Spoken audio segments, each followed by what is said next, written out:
Hello and welcome to Paper Tuesdays with Michael Dwyer and Mark Halpin. Michael, who's our guest today? It's Cathal Mista O'Sullivan. He's the man from Laois and he's a podcaster and a journo. How are you, Cathal? I'm not too bad. I'm getting there. I'm getting there. Considered. Yeah, on this Sunday morning. Yes. Cathal is struggling with a hangover this morning, so we're going to try to be as gentle as we can. We'll ease our way into That's usually kind of the way things go with me. Cathal, growing up in Laois, you're our first Laois guest. What is the biggest thing about growing up in Laois? It has to be EP, is it? Yes, or I suppose when I was growing up, the ploughing was there for 3 years in a row. So it was very much either the ploughing was, or like getting to go to a lecture picnic as an under 12 on your parents' ticket. So like it was kind of either sneak in or get brought in. But very much them two things kind of had like huge synonymous with Laois over the years. Yeah. So is it kind of an annual thing like we have here in Goria Market House Festival? Like, is this where, like, describe the crack of an EP as a local?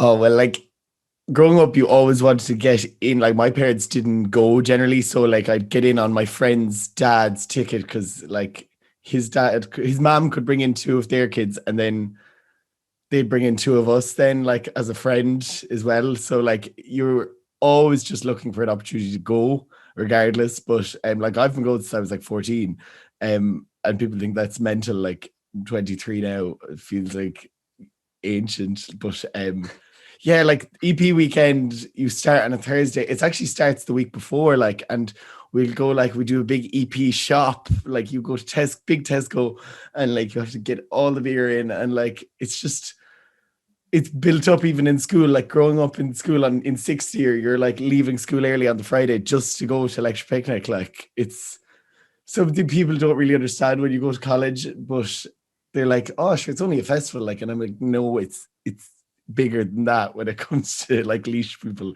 It's like a religion almost. So kids go to EP. I didn't know that.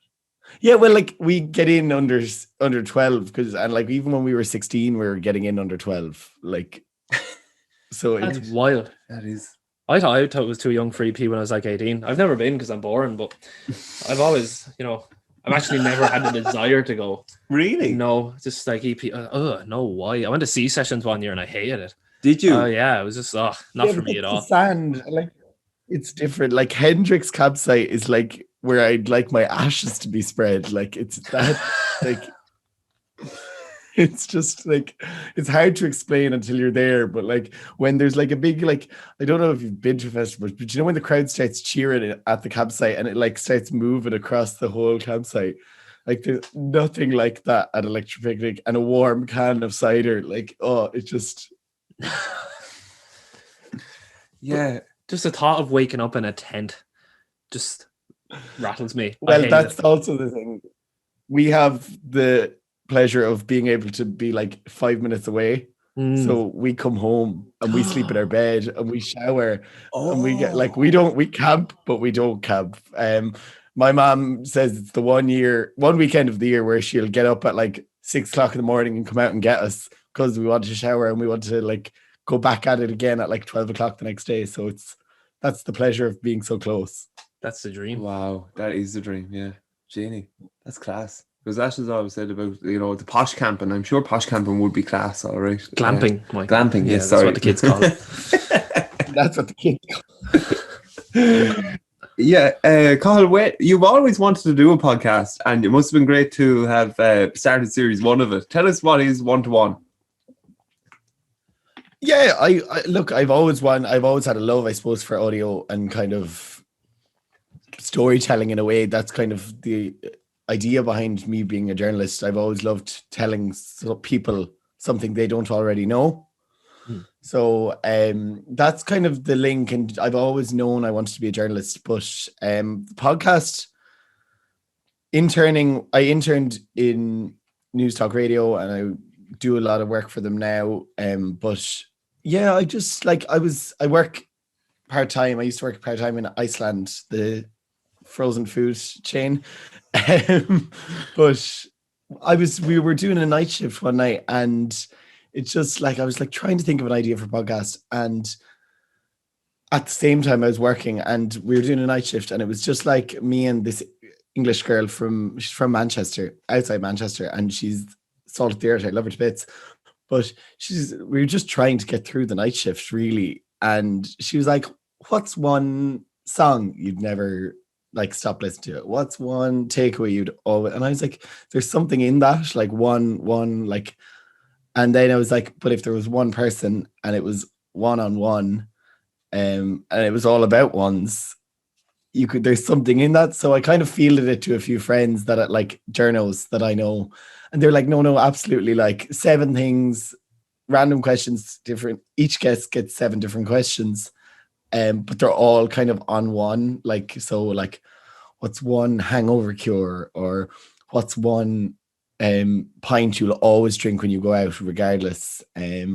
Everything seems to be coming around drinking with me, but like, even it comes to like one regret in your life, one mistake you've made, and that's kind of the deeper side of things, but it also is a bit of fun. But yeah, that's where one-on-one came from, and it's done really well from someone just starting out on their own, and I was really happy with the launch and the season 1, and hopefully season 2 is coming very soon. But yeah, I think it's a different type of thing, it's a different podcast, but people seem to like it.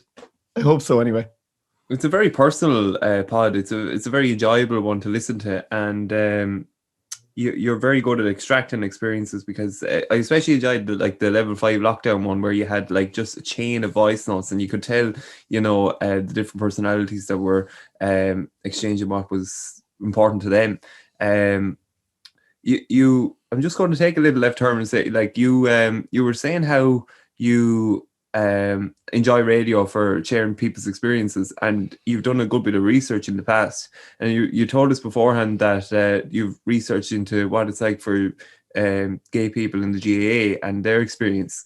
Can you tell us a bit about that? Yeah, so I suppose I'm part of a huge GAA family, and always have been. Dad's played for Laois. Like, not, it seems like a small thing, but it is a huge thing to play for your county and represent them. And like, we were a huge GAA family growing up, played hurling, football, the whole lot. I stopped playing hurling around 12 because I couldn't really see the ball. But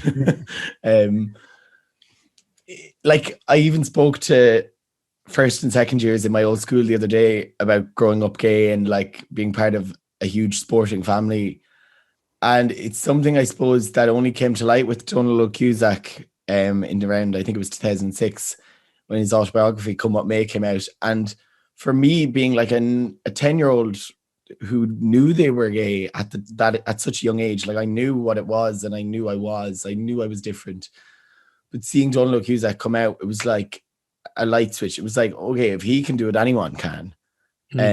So I was like, there's other people out there. Like, statistically, there is gay GA players. I know there is. Like, I don't know them personally. I don't know their names, but there is people who are playing inter-county hurling at a senior level, and they are part of the LGBTQ community.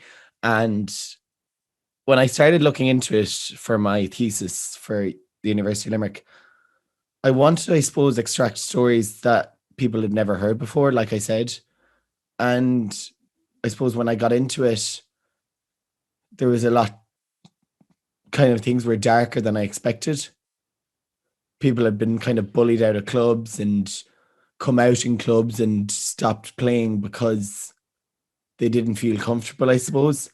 And I think of the GAA as such a welcoming place. Like, it's home for a lot of people and a lot of communities. It's the center of communities. But I spoke to maybe 13, 14 lads, and in the end, I got 2 actual interviews out of it because nobody wanted to talk to me, because they were just like, if I talk to him, not that I'm a loudmouth, and I'm respectful of everything when it comes to journalism, but the fear of it getting out from these like GA players, or being like on any form of record, I suppose it put the fear of God in them. But to come out in a GA club, it's like a huge thing to do, but it shouldn't matter in a way. In a way it shouldn't matter, but it doesn't. And I think people are getting better. maybe this is too close to home, but what was it like when you came out in your GA club? What was it like? The people that, like, Mark and I are very familiar with the GA club setting. You know, it's an extension of community, it's an extension of home, it's an extension of family, and you know the people that you bump into on a regular basis are very, very close to you. So, like, what was it? When you came out, was there always a sense of acceptance, or what? How would you describe that? So, like, I think people always say this, they knew before I could tell them. And that was like just because my personality. But I told my parents in 2019, so that's, or 2018, sorry, 3 years ago. And that's when I suppose it was fully out there in the knowledge of my family, my cousins, everyone knew publicly. But yeah, like I remember going into, like, I haven't played football in about 2 years now, 3 years maybe, just with college and Limerick and up and down. But I remember going into I think it was a junior football match, into a dressing room, and it was post coming out. And I was like, geez, I wonder, would they prefer if, like, these were the things going through my head. Like, I was like, I wonder, would they prefer if I changed, like, before I got in there? Or like they're the things that go through your head, and they don't care. Like, nobody cares. And like, my GA club is so welcoming when it comes to things like that. We raised the pride flag this year at our pitch. Like, I started, me and a colleague of mine, Jennifer Fitzpatrick, she's the PRO for the club, started the newsletter, and the chairperson, Teddy Fenley, we started a newsletter for the club, and it was called the Town Tatler. Release a newsletter every month. And then for June, we did a Pride edition, and I wrote a long form article for it about, it was called Pride of the Club. And it just told my story, I suppose, about the fear that I had with going into that dressing room and being like, what are they going to think? Are they going to want to change in front of me? Are they going to, like, be uncomfortable? And they never were. And I suppose that's the joy I have being part of such a welcoming club. But there are other lads who have had different experiences. But like, one lad I spoke to for my thesis, he was like, oh, he's saying he's looking at who's Mickey's bigger than the others, and like, he tell him to get out and all this. And he was like, and it's never the good looking lad saying it, which is true in a way. But yeah, my club were fantastic, and they always have been. I think it was probably because they knew before I could tell them that I was actually gay, just because my probably Beyonce dancing skills at a dinner dance was second to none. Is there a fear? You describe it very personally there, and it's very honest and way in how you tell that story. But is it a fear because it's just so close to your sense of self, your identity, how you perceive yourself, and the fact that you may feel that you may feel pressure to change or pressure to conform with something that is really your own sense of self? Yeah, like, I never felt pressured to be straight or to be different or to be like a sporty lad. But like, naturally enough, I'm human at the end of the day. I am always going to consider what people are thinking of me.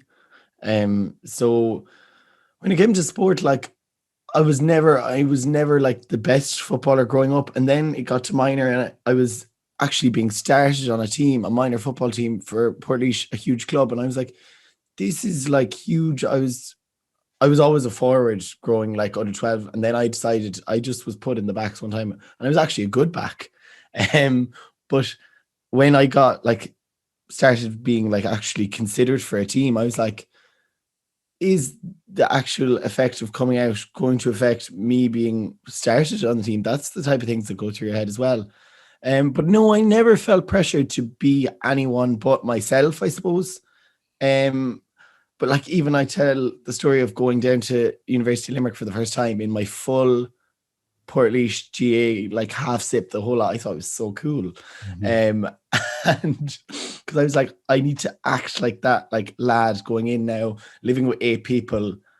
I don't want to give off the wrong vibe first. And I wasn't going to tell them my sexuality straight away either. But Morgan Flynn, my good friend and housemate that I met on the first day, tells the story of, because I suppose I came out 6 weeks later maybe to him, and he was like, Cathal, when you walked in that first day, I took my phone out beside you and I texted Shane, my best friend, and said, the housemate's gay. And he knew before I could even tell him. But that's just me. Like, I think people probably get the vibe of me, and that's absolutely fine. I don't give a fuck, really. But I just thought I was so cool going down in my half sip, and I was like, he won't know a thing. But he did. But isn't it great how the identity? How would I say it? It's just great how a GA Club, like I know your presence there and your involvement in GA Club has led to that, but it's great that GA Club took an initiative to raise a pride flag just as a source of support and solidarity. Oh yeah, absolutely. Like, it's actually, there was a lot of GA clubs that did it this year. I think 1 or 2 did it last year, and it was kind of like, speaking to David Goff, the referee. Yeah.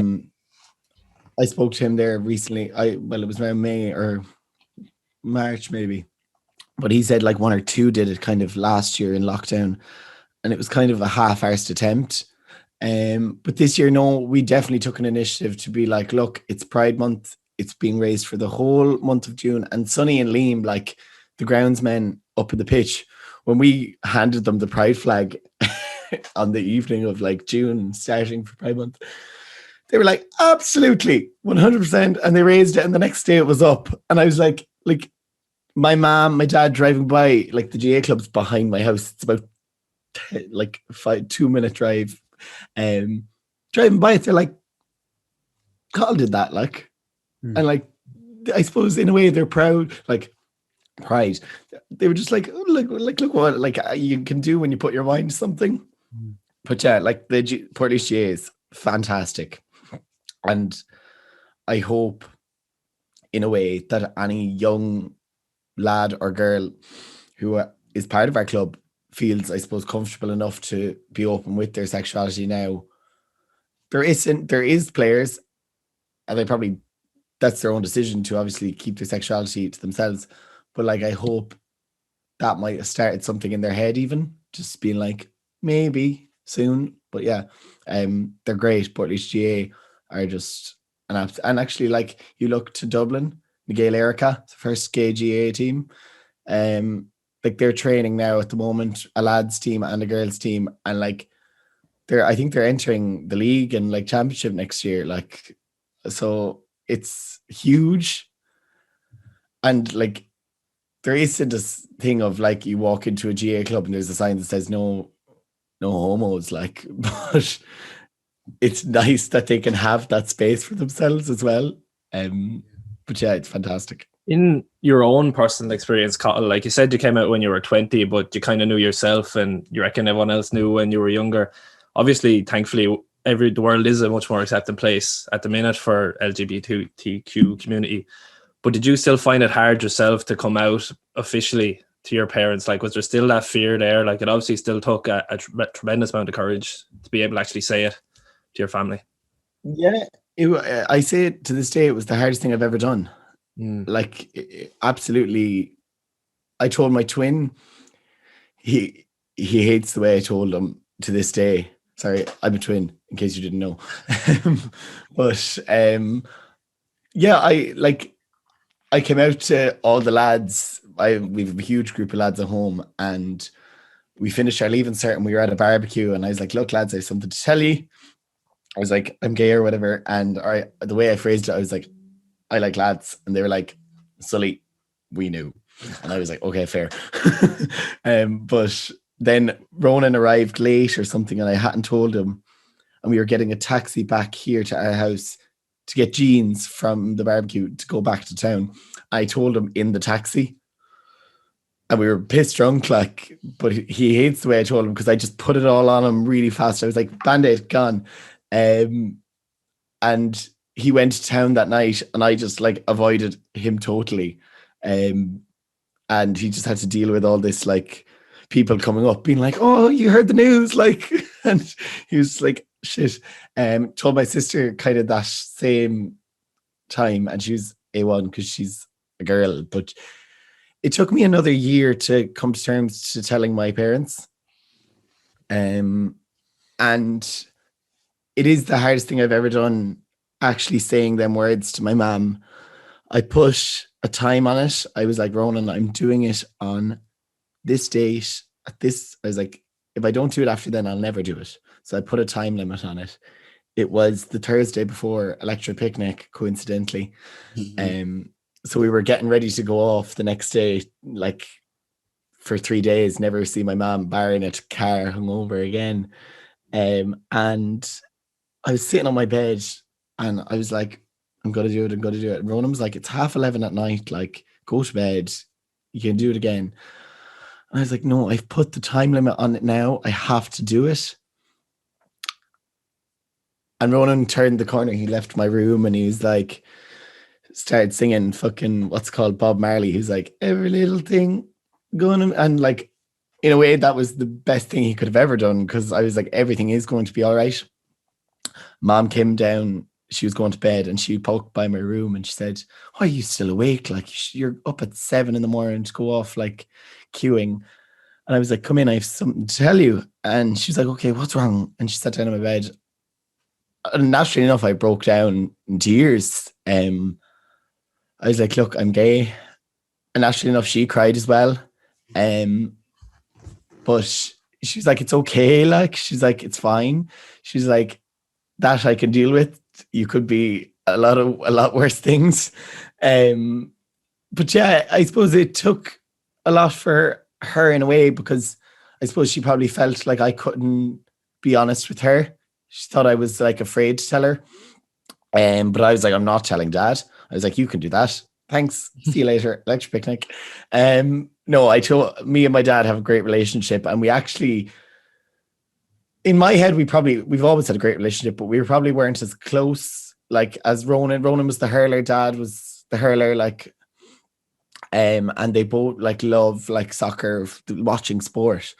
But me and my dad always kind of bonded over food, and that's such a random thing to bond over. But like in college, I'd send him pictures of like my breakfast that I cooked for myself, and he'd send one back of his. And he'd always make me breakfast. Even like I was running down here to get onto this, and he had like a plate of sausages and rashers waiting for me. He was like, go, go, go. But yeah, we bond over that quite a bit. And I woke up the morning after telling Mom, and she had told Mick, she calls him Dad, she had told him, and I walked into the kitchen. He shook my hand, he hugged me, and he told me he was proud of me. And he was like, and there's your breakfast. And it was waiting for me. And like, that was the best thing ever. And I went off to Electric Picnic that weekend. And you say you've been to C sessions, but like Electric Picnic 4G comes in and out, or 3G as it was probably then. You get internet when you can, like you're like looking all around for signal. And anytime I get signal, my mom has 9 sisters and 1 brother. And Dad has a big enough family as well. Like, we have a really, really wide extended family. And texts were just flooding in of like unbelievable support from cousins, uncles, aunts. And yeah, I was sitting in a tent at one stage with girls, and we were fairly well on. Like, it was probably 3:00 in the day. And we were very, very like merry, I'll say. And we all broke down reading the texts. We all started crying because they were just so like supportive. And I still have them. I still look at them because they're just, I suppose, something nice to have from that period of time. But yeah, my family still slag me to this day, like, not about being gay, but they're always like, if I wear check pants to a family do, they're like, of course he's wearing them. Like, it's very lighthearted, and I give as good as I get. I give it straight back. We're very close as a whole family, like even extended family. My cousin Tara, I put up a post I was doing the talk with second years last week, and I put the post up on Facebook or whatever, or the school shared it. And Tara, my eldest cousin on my dad's side, she commented, and she was like, even if you are wearing those check trousers where you can see your Mickey in them. Thank you, Tara. But yeah, she's my family are great, and they always have been. But coming out to my parents, hardest thing I've ever done, but I look back on it with great memories. Cathal, it's very easy to listen to you tell the very personal account, and I think if anyone were listening and like were in your shoes, they'd probably pick up advice from, you know, even the simple things of setting a timeline of, okay, it has to happen by, I have to do it by a certain time, and just that level of support, and that how your personal experience. I just think it's like I'm sure you notice that like it's been so positive for you, and yet it isn't always that way for other people. Oh yeah, like I've been told I have the gift of the gab. That's why I'm probably in radio and where I can talk for the rest of my life. But yeah, I think certain people have bad experiences, and friends of mine have had bad experiences with family members. And like, it's hard for me to hear things like that because I'm like, I've had such a positive experience, but it always worked out kind of like, okay, at the start, it was probably hard for whatever parent, whoever can't really understand it. I never told my granddad, because I suppose it was a thing we all decided on. We're like, look, he's a very religious man. He's a huge man of faith. And like my cousin on that side is openly gay, and he had come out a long time before me. Like he's 31. Is he 31? Maybe I'm wrong on that age, but he had come out, and Grandad was totally accepting of him. But I didn't want his view to change of me, or for him to have a memory of me that wasn't the relationship we had. He sadly passed away there in October, gone. And in a way, I do regret not telling him, but also I'm glad he doesn't have a memory of just, I suppose, not having the memory of me that he did when I was growing up and when I had such a great relationship with him. And not that it would have changed anything, but I can understand where people are coming from when they say they've had a bad reaction, or someone, I suppose, isn't as accepting as you might think they would be, but it does always work out. And like that, I said that the other day in the talk. I was like, it's always going to be okay. And now you'll meet 90% of people and they will accept you. 10% won't. But that's the same with race, ethnicity, your background. There, you will meet some people in life who don't accept you. And I suppose you just have to kind of get on with that and accept the fact that not everyone in life will accept you, but 90% of them will. And I think I'd take 90 over 10, to be honest. Also, fuck that 10%. Why would you want someone to accept you who's not going to accept you? Do you know, you don't want those kind of people in your life anyway, so fuck them. Absolutely, yes. Very well said.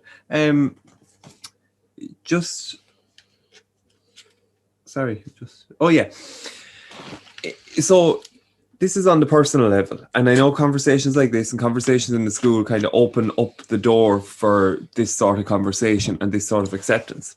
On a broader level of society, do you think it's that just chain by chain reaction of people realizing, hang on, being gay isn't a big deal, it's just someone being themselves? Like, is that, like, how do you see, is there things that we could be doing on a day-to-day basis that could gently make our world a more accepting place?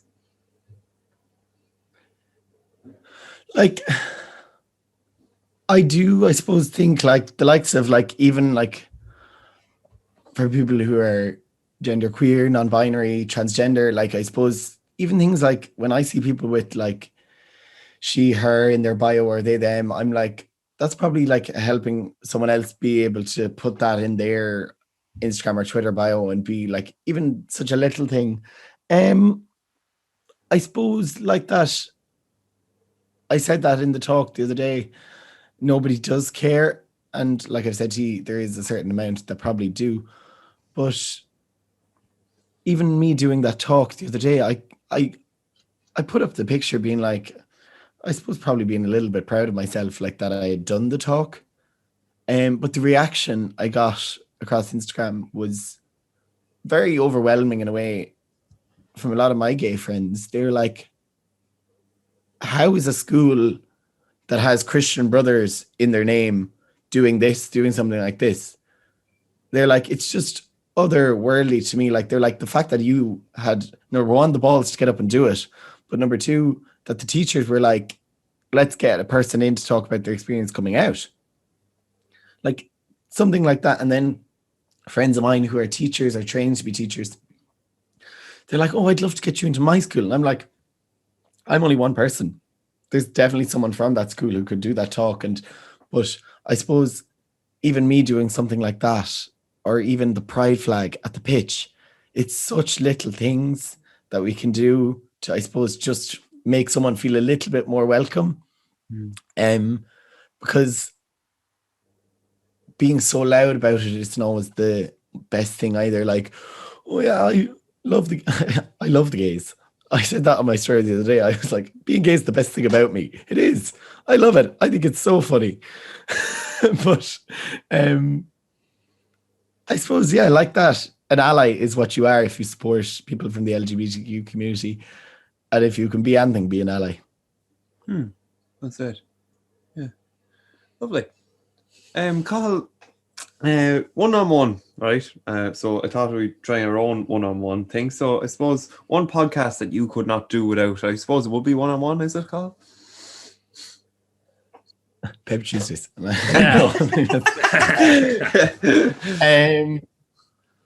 It would have to be, I go to give a shout out to Breed Brown and Fludel J. Bandwagon. You're very kind.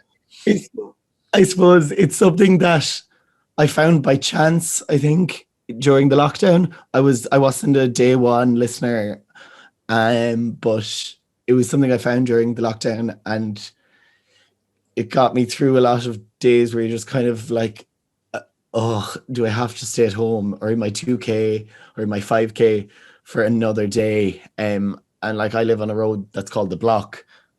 So it sounds very American, but it's the Block Road. And our 5K is the block. So like, you walk the block. That's what people do. They walk the block or run the block. And Bandwagons got me through days where I was just like walking the block every day. But yeah, I love the girls. Breed was on my own podcast, and we had a great time. And like, I have great time for them. They're absolutely like, people say it all the time. It's like listening to your best friends talk and you feel like you're in the conversation. And it's such a funny idea for a podcast or concept for a podcast, because it's what everyone's talking about. Like, when Taylor Swift released a new album, that's what they do the episode on, and everyone's like, oh my god, I have so much like information that I want to talk about as well about Taylor, and they do all that. And yeah, they're mental, they're absolutely cracked, but I love them. Lovely. That's it. It's very personal tribute to them. Lovely. Oh yeah, so my jazz. Oh, one radio station that you could not do about it. I suppose I couldn't do without News Talk because it's my job. But listening wise, Today FM has always been the one kind of, they're a floor above us. And it's what I suppose I grew up listening to as well. Waking Up Dean Dempsey and like that. Mairead Ronan even announced she was leaving the other day. She's leaving in December. And I met her in the lift on Friday. And I've never met Mairead Ronan, but I'm a huge fan. And I met her in the lift and I was like, you're leaving? And she was like, I know, I'm sorry. And I was like, I'm just so upset at home on Friday because I was listening to you. And I was like, how could she do this to me?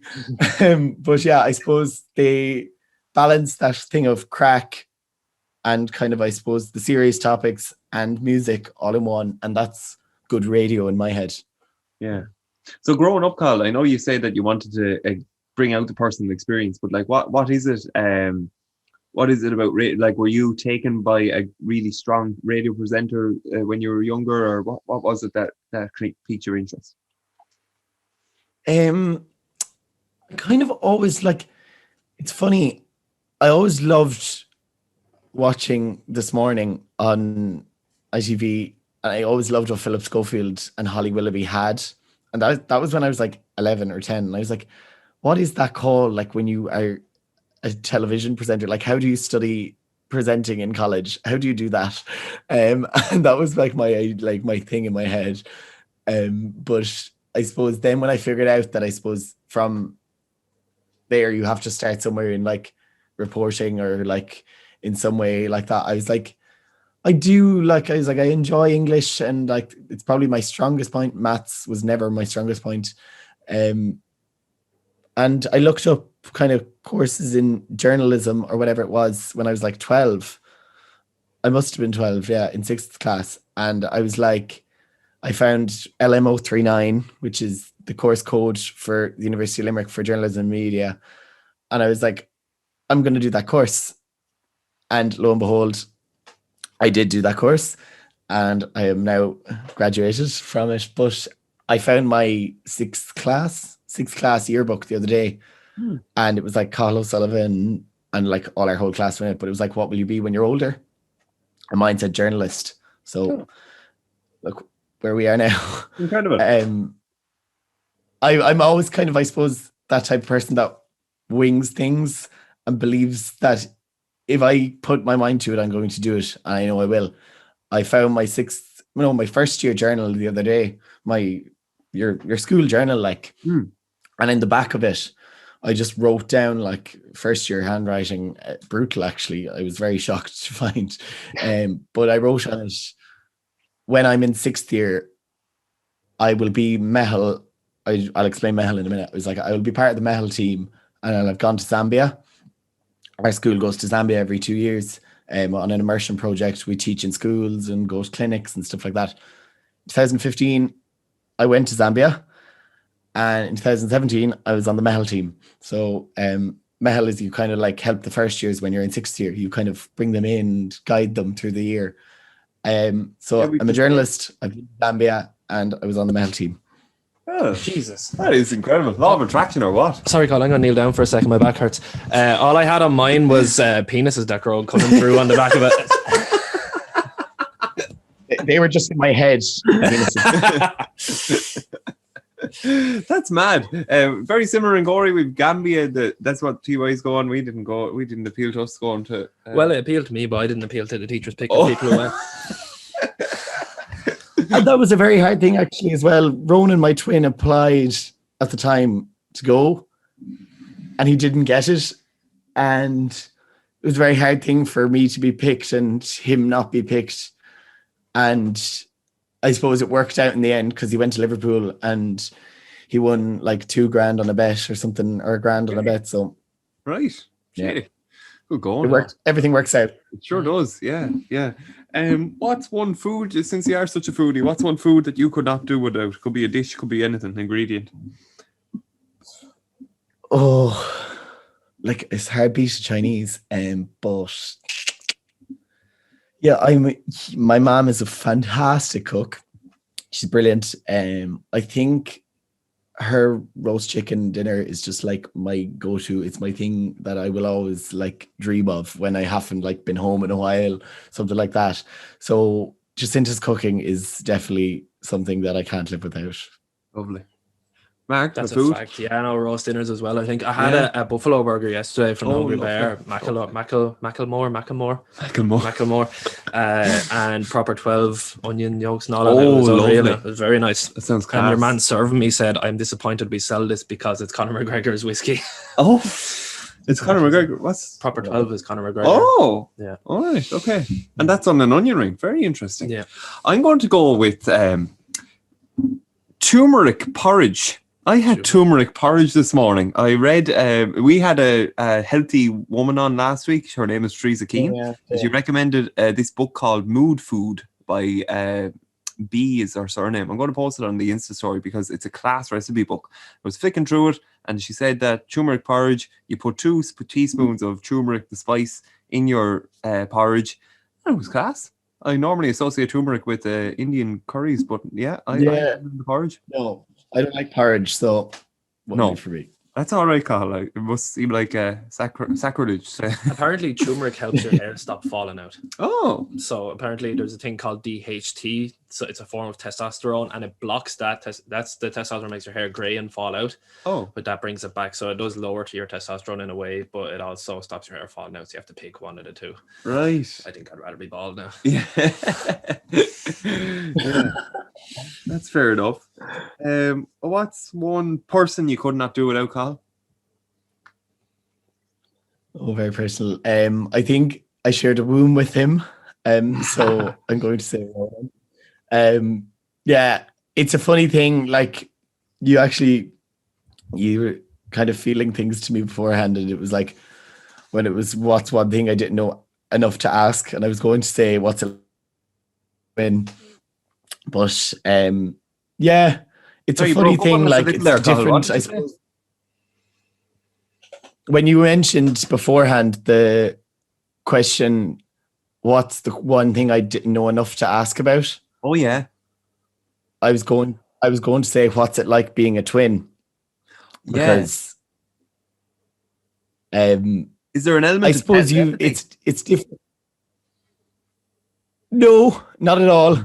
And you wouldn't put us together. I suppose really like we're not polar opposites, but like everyone's like, oh, is he gay too? And I'm like, no, he's not.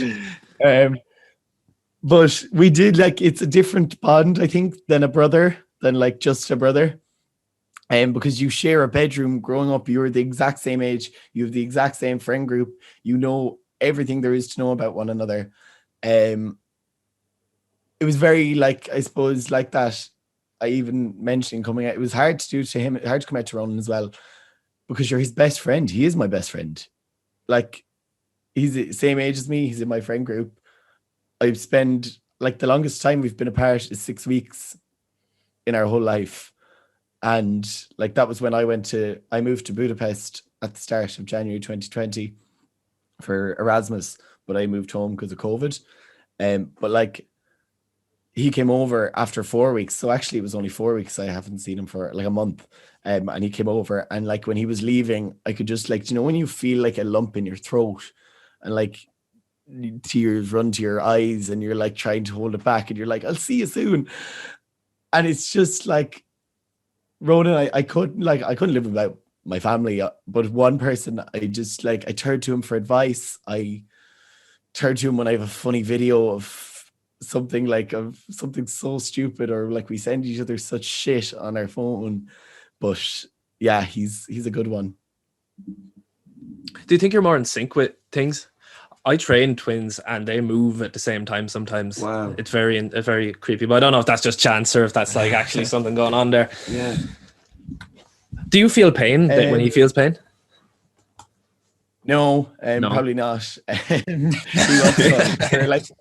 We're very different in a way. He is crazy about Liverpool. They're his joy in his life at the moment. And he would never he is probably very much into music, likes music, but we have different tastes in a lot of things, but yet we're so close. But I think that's what makes us tick, kind of, that we're not the same person. He's an accountant. I'm a journalist. Are you identical twins? No. I wonder how easily I can get a picture here. I wonder would it show up. No, we're very much not identical, but I wonder is that okay. Oh, you can tell your brothers you're not identical. Yeah. Kind of yeah, he's very much and similar hair. he's like dad and I'm like mom, so Okay. that's the way it goes. Who was born first? Yeah. Me by 1 minute. You're older. Yeah, Mom had this. We're getting very technical now, but she had a C-section, because Ronan's leg was around my neck or something. And if Mom was to push, I may have died. But he was probably trying to kill me before I got out of the womb. But Prenatal jujitsu. Yeah, so it was just like a minute. So it was like 1, 2, gone. Out. My God. Yeah. But you won, so congratulations. Thanks. What's one person you couldn't do without, Mark? Would have said my mum, but when does this come out? Oh, sorry. Tuesday week. That's okay. Probably Breed now, because she's 2 people to me. Carl, this is news you haven't heard yet. Breed's having a baby. Hopefully it's mine. No way. Yeah. No way. We had our 12-week scan on Monday. So we're gonna be parents. I'm going to lose my shit. I'm actually going to lose my shit. That's why she wasn't drinking at the live shows. Fuck off. Fanula J is a liar. She's a liar. She's a liar. I was like, Fanula, why isn't, like, me and Fanula were in the George absolutely slaying to WAP, and I was like, where's Bree? And she was like, she's on antibiotics. And I was like, okay, fair. Liar. Yeah, so there you go. That's the first time I said on the podcast as Oh my well. God, congratulations. Thanks very much. I'm so happy. That's made my Yeah, day. so we're delighted now. It's great news. It's Very great to happy. capture. Oh my God, am I the first fan to know? I wonder, am I the first fan? You are. Yeah. That's fantastic. I'm actually, guys, I'm feeling a bit emotional. I might cry. I'm gonna go over now and oh my God. Great to capture that live response. That's brilliant. Yeah. Not many people get to do that. That is. And when are you telling people? It's coming out on Instagram and I'll win it next week, I'd say. Probably before this podcast comes out. That's why I didn't know if I should say it or not. And But yeah, all our family know and all stuff now. Well, you can cut it if it isn't. Cut it out completely. Yeah. But do save this audio. It's great. Yeah. We might even might have something on the Patreon in due course, capturing the experience of mother and father. Yeah. Yeah, it's amazing. I can't. I'm still in shock. I'm a bit warm. I'm like, I need to take off my top. Yeah. Yeah. Well, for me, it'd have to be the girlfriend Ashen as well. Yeah, it's it's something that I don't know. Maybe your partners are the same, Carl, but anyway, my girlfriend, she knows what I'm thinking before I'm saying it. That's the sort of relation that we have. So yeah. She accepts your mustache as well now. Yes, she does. It took a bit of time. But Probably can't see it. No. We're doing Movember. Well, Michael's doing Movember. Mark does it with ease. I'm still, I don't know. It's very faint, but yeah. I couldn't grow it in a month of Sundays, so you're fine. Have we ended this here? Mark, have you any one-on-one you'd like to offer? No, I haven't got any plan now for one. No. We were doing something on the show the other day. One hangover cure. Sorry, just because I'm. Yeah. Go on. So, what is your hangover cure, Carl?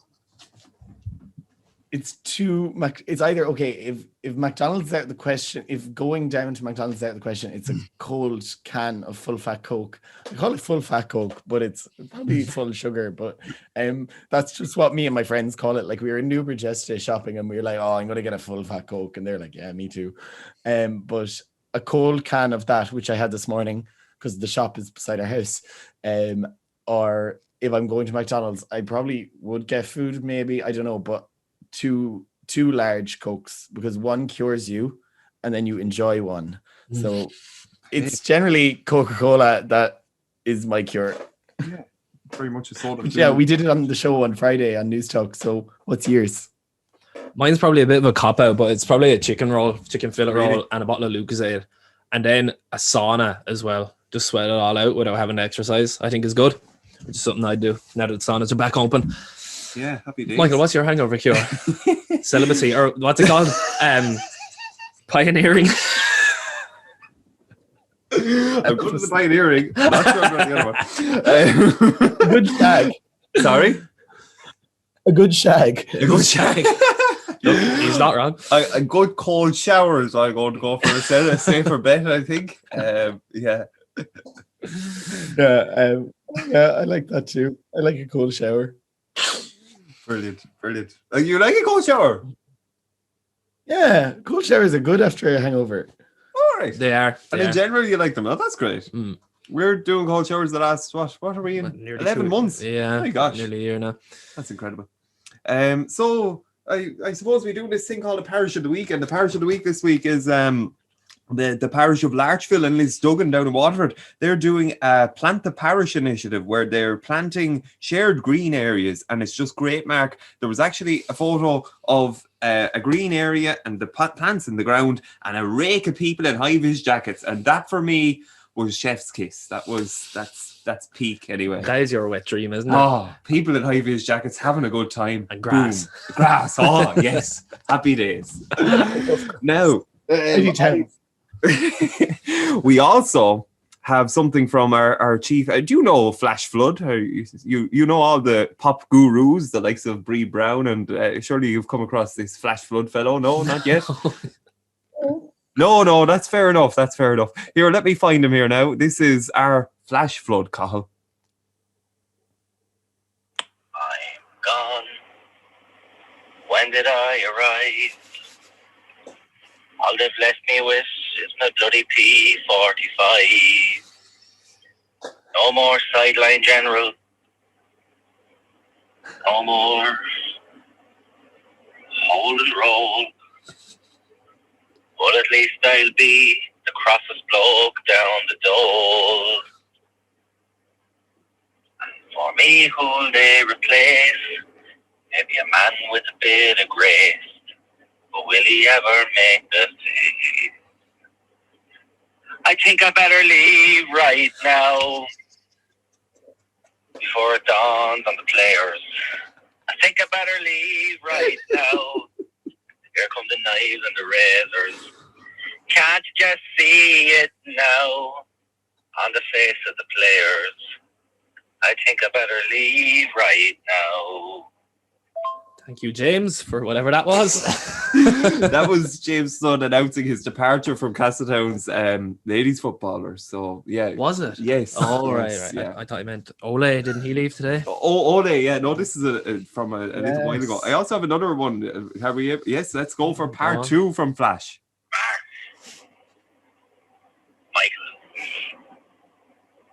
how the fuck are you this week? Think seen some Facebook during the week. People giving out about Bono and that paying their tax. And I don't see a fucking problem with it. Because the amount of lads giving out, so what? If the boys want to go and save a few pounds paying tax elsewhere, what the fuck's the matter? What does it matter? Like if you were a multi-millionaire and Bono and everything else, and you had a chance to hide a few pounds and keep a bit more of it for yourself, you do it. It's fucking hard enough got lads without handing it back. Like Jesus Christ. You want to go out of your way to hide money from them fuckers. Because they just take it anyway. They tax you for everything now. Tax you on petrol. Tax you on dinner. They tax you on fucking tires. I'm sorry. We get the point. I'm doing the Graham Norton red chair there. So what do you think, Cathal? Did he mention Castletown? Sorry, did he mention Castletown? Castletown's your club, is it? Yeah. Yeah, Castletown is where Dad's from in Leash. It's like, so we have a Castletown like 15 minutes away, and that's who Dad hurled for growing up. Oh, or well, even into adult years as well. Castletown to another. And he famously transferred to Portlaoise, and the year he transferred to play with Portlaoise, Castletown bet Portlaoise in the championship final. No. And Castletown went on to do 5 in a row. Oh, right. No. But Dad did transfer back after 2 years of losing with Portlaoise, so he went back and won 3 with them. But his brothers were on the team that bet him. So that's just little Castletown info from Leash. A lot of drama there. And is there a castle in your Castletown? No, I don't know. Not that I know of anyway. We don't have a castle or a town or a shop. We have a road and a church. And a good pub. Well, people say, why is Portlaoise called Portlaoise? There's not a port in it. Like, we don't, we're the only county that doesn't touch a county that doesn't touch the sea. Yeah. So we're really landlocked. But it actually comes from Fort Laois. So there was a fort, and that's where it comes from. One last question before we wrap up, Cathal. Do you say Portlaoise or Portlaoise? Portlaoise. All right. I prefer Portlaoise. There's more oomph in it. Yeah, so some people do say Portlaoise. A lot of journalists on RTE would say it because they were double reporting for like Oscailga as well. So they often use that. I see. Cathal, we wish you every success. I've learned a lot from that podcast. Mark, any closing thoughts? Yeah, thanks very much for coming on, Cathal. It's a unique subject and one I think needs to be covered more. And it's definitely good, I think, because we are kind of GA podcast, and as Breed has labelled us a straight white male podcast, so it's probably good to get these kind of opinions on it and share it with our kind of audience. Yeah, it's another perspective as well in International Men's Month or Men's Health Month or whatever it is going on for November and all that. So thank you, Cathal. Absolutely. Oh, well, it's been a pleasure. I'm leaving with a lot of information in my head about babies, and you probably more than I do, Cathal. Oh, well, look, I don't think I've ever seen a vagina, so look. That's a lovely quote to end now. Yeah, that's a great note to end on. But yeah, look, a pleasure is mine, and anytime. Thanks, Cathal. Thanks a million. Best of luck in the future.